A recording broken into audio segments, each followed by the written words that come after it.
আজ চলে এসেছি জিরাটের পার্ট 2 নিয়ে। তো ফার্স্টেই আমাদের গন্তব্যস্থল ছিল এই নার্সারিটা।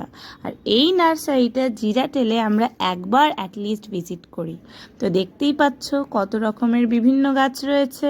আর তেমনই এই নার্সারিতে গাছের প্রাইসগুলো ভীষণ অ্যাফোর্ডেবল। মার্কেটে নর্মাল আমরা যে গাছ কিনি তার থেকে অনেক কম দামে পাওয়া যায়। এদিক ওদিক ঘুরতে ঘুরতেই আমার চোখ পড়ে গেল এই ফুলগুলোর ওপর। নামটা মনে আছে তো?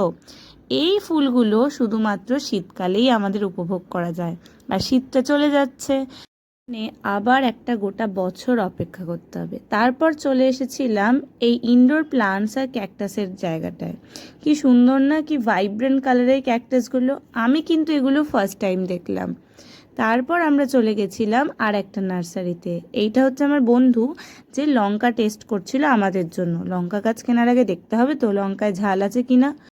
আমার বন্ধুর বিচক্ষণ বিচারের পর আমরা দুখানা লঙ্কা গাছ কিনে নিলাম ফাইনালি। তারপর আরও কিছু টব এটা সেটা কিনে আমরা চলে গেছিলাম নেক্সট নার্সারিতে।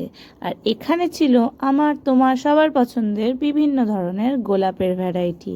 এক একটা কালার, এক একটা প্যাটার্ন এত সুন্দর ছিল, মনে হচ্ছিল বসে খালি দেখতেই থাকি গাছগুলো। ভীষণ সুন্দর লাগছিল। তারপর চলে এসেছিলাম আর একটা জায়গায়, আর এখানে ছিল আমার সবচেয়ে পছন্দের গাছ। এই গাছটাকে বলে কলিয়াস গাছ, তোমরা নিশ্চয়ই জানো।